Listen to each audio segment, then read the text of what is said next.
जय श्री गणेश।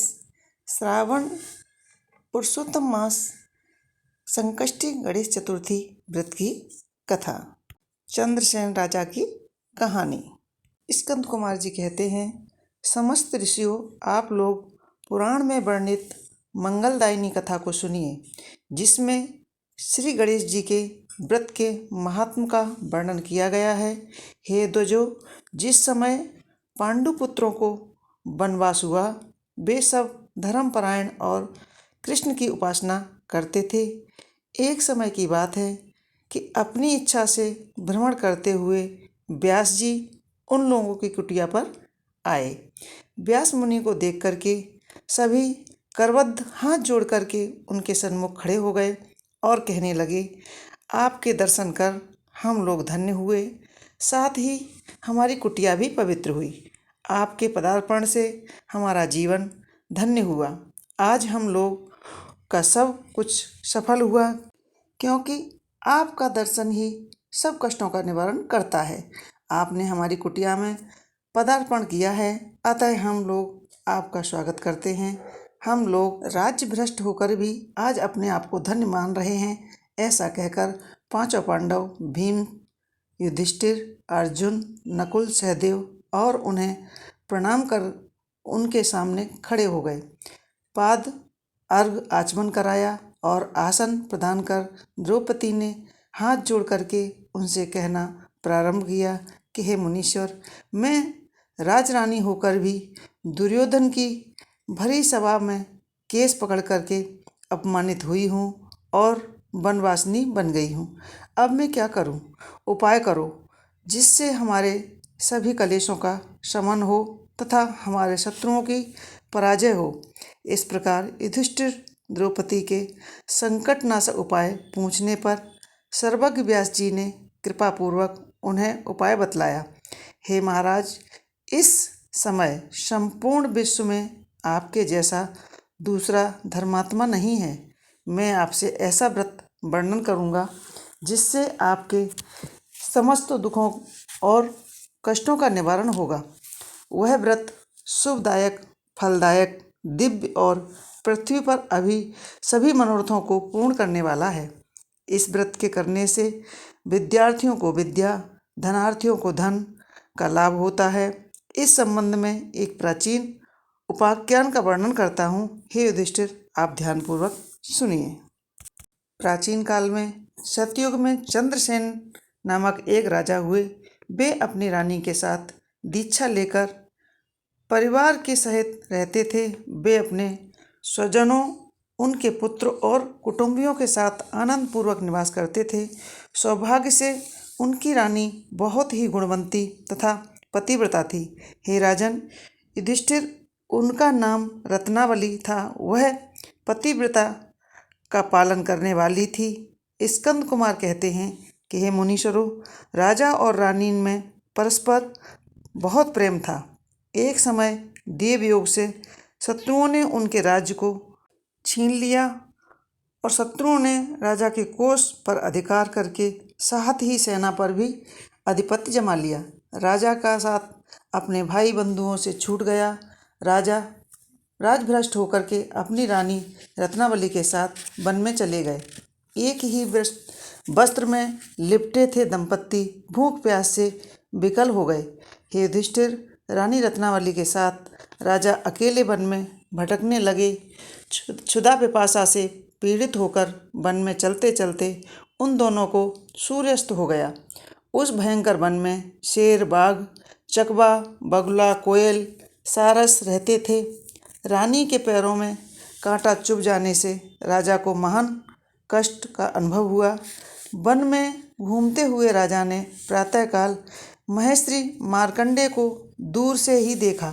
धीरे धीरे चलकर वहां तक पहुँचे और उन्होंने दंडवत किया। उनकी पत्नी ने भी मुनि को बारंबार प्रणाम किया। वन में विराजमान तपस्वी एवं जितेंद्रीय मुनि मार्कंडेय जी से हाथ जोड़ करके राजा ने पूछा कि हे राजन पूज्यवर, मैं पूर्व जन्म में ऐसा कौन सा पाप किया था जिससे मेरी राजलक्ष्मी शत्रुओं के द्वारा छीन ले गई है? मार्कंडेय मुनि ने उत्तर दिया कि हे राजन, आप अपने पूर्व जन्म के वृतांत को सुनिए, मैं बतलाता हूँ। एक बार आखेट शिकार के लिए आप गहन वन में चले गए थे। हिरण, चीते और खरगोश का शिकार करते हुए उस वन में रात हो गई थी। अधिक मास की चतुर्थी आ गई। उस वन में आपने एक सुंदर सरोवर देखा और उसके किनारे लाल रंग की साड़ी पहने एक नाग कन्या को देखा। वे सब गणेश जी की पूजा कर रही थीं। यह देखकर आपको बड़ा आश्चर्य हुआ। आपने वहां पहुंचकर बड़ी नम्रतापूर्वक, हे स्वर्गगामिनी देवियों, गणेश जी की पूजा कैसे करनी चाहिए मुझे बताइए और इस व्रत का प्रभाव बताइए, क्योंकि मैं भी पूजन करना चाहता हूँ। नाग कन्याओं ने उत्तर दिया कि आप गणेश जी की पूजा कीजिए, इससे समस्त सिद्धियाँ प्राप्त होती हैं और नित्य ही शांति, पुष्टि, सुख, संतान एवं धन की वृद्धि होती है। राजा ने पूछा, हे देवियों, गणेश जी की पूजा किस महीने में किस तिथि को करनी चाहिए? इसमें किस वस्तु का दान कर देना चाहिए? इस पूजन की क्या विधि है, आप मुझे समझाइए। नाग कन्याओं ने उत्तर दिया कि हे राजाधिराज, अधिक मास के कृष्ण पक्ष की चतुर्दशी को चंद्र उदय होने पर विधि सहित विघ्न विनाशक गणेश जी की पूजा करनी चाहिए। अपनी सामर्थ्य के अनुसार भक्ति भाव से पूजन करें। गणेश जी को पंचामृत से नहलाकर लाल पुष्प चढ़ाएं। गंध, धूप, दीप, नैवेद्य, दूर्वा और वस्त्र, सुगंधित द्रव्य चढ़ावें। घी, चीनी से बने हुए 15 लड्डू भोग के लिए बनावें। इसमें से 5 लड्डू गणेश जी को अर्पण करें और 5 ब्राह्मण को दान दे दें। कुंवारी कन्याओं को पहले दे करके बाद में स्वयं भोजन करें। श्री गणेश जी की प्रसन्नता के लिए समस्त सामग्री गणेश जी को अर्पित करें। तत्पश्चात पूर्वोक्त विधि के अनुसार कथा को सुनें। ऐसा करने से मनुष्य की सभी इच्छाएं पूर्ण होकर समस्त सिद्धियां प्राप्त होती हैं। गणेश जी के पूजन की यही विधि है। नाग कन्याओं की बात सुन करके राजा ने उन्हें बारंबार नमस्कार किया। इस प्रकार राजा ने वहां गणेश जी के व्रत का मन में संकल्प करके सरोवर के तट पर जाकर गणेश जी का ध्यान किया और वहां से चले गए। इसके प्रभाव से गणेश जी आप पर प्रसन्न हो गए और आपको पुत्र, स्त्री, धन, धान्य आदि से परिपूर्ण कर दिया। इसके महल में रत्नों, हारों, स्वर्ण, गौ, हाथी, घोड़ों का अभाव न रहा। परंतु कुछ दिनों बाद आप धन गर्भित होकर के व्रत करना भूल गए। इसके अंतर आप जन्म में मृत्यु को प्राप्त हुए। हे राजन, उस जन्म में जो पुण्य किया था उसके प्रभाव से आपका जन्म राजवंश में हुआ। सुंदर नारी, सुंदर शशि शरीर की प्राप्ति होने से धन मद में आकर आपने व्रत करना छोड़ा, जिसके कारण आपकी ऐसी दुर्गति हुई है। राजा ने पूछा कि हे ब्राह्मण, अब मैं क्या करूं? कौन सा काम करूं जिससे वर्तमान संकट से मुक्ति हो सके, जिस उपाय से हमारे विघ्नों और कलेशों का नाश हो तथा मुझे शांति प्राप्त हो, वही बताइए। मार्कंडेय ऋषि बोले कि हे महाराज, पूर्व रीति के अनुसार आप गणेश जी की पूजा कीजिए और संकटनाशक गणेश चतुर्थी के व्रत को कीजिए। इससे गणेश जी प्रसन्न होंगे और आपको पुनः राज्य वैभव प्राप्त होगा। इसलिए संपूर्ण संकटों का नाश करने वाली आप गणेश चतुर्थी का व्रत कीजिए। व्यास जी कहते हैं, मार्कंडेय ऋषि की बात सुन करके राजा ने उन्हें प्रणाम किया और अपने भवन को चले गए। रानी के साथ राजा ने भक्तिपूर्वक विधिवत व्रत किया। व्रत करने से उनके शत्रुओं का नाश हुआ। उन्होंने अपना खोया हुआ राज्य पुनः पाया। गणेश जी की पूजा करने से सभी वस्तुएं सुलभ हो जाती हैं, सभी कार्यों में सफलता मिलती है। स्कंद कुमार जी कहते हैं कि व्यास जी के वचनों को सुनकर महाराज युधिष्ठिर ने हाथ जोड़कर उनसे फिर पूछा, हे कष्टों को दूर करने वाले महेश्वरी, इस चतुर्थी के व्रत की विधि क्या है, सो बताइए। किस नाम से, किस मास में, किस प्रकार से गणेश जी की पूजा करनी चाहिए? तब इस व्रत को करने से जो आहार करना चाहिए वह भी बताइए। तब व्यास जी ने कहा कि हे राजन, अधिक मास में गणेश चतुर्थी गणेश्वर नाम से पूजी जाती है। लाल कनेर के फूल चढ़ाकर लड्डू आदि का भोग लगावें। लाल चंदन, रोली, अक्षत, दूब को एक एक नाम से अलग अलग चढ़ावें। तत्पश्चात विश्व प्रिय नाम कहकर आचमन करावें और स्नान करा के गणेश जी गणेशाय नमः से वस्त्र, पुष्टि, दान नमः से चंदन चढ़ावें। विनायक नाम से पुष्प चढ़ावें। उमासुत नाम से धूप चढ़ावें और रुद्रप्रिय नाम से दीप, विघ्ननाशक नाम से नैवेद्य अर्पित करें। फलादाने नमः से तंबूल, संकटनाशक से नाम से फल और फल चढ़ावें। इसके बाद विघ्न विनायक गणेश जी की प्रार्थना करें कि सुंदर सूंड वाले हे गणेश जी, मैं भवबंधन से ग्रस्त, भय से पीड़ित और कलेशों से संतप्त हूँ। आप मेरे पर प्रसन्न होइए। हे दुख दरिद्र के नाश करने वाले गणेश जी, आप मेरी रक्षा करें। हे विघ्नों का विनाशक, आपको बारंबार मेरा प्रणाम है।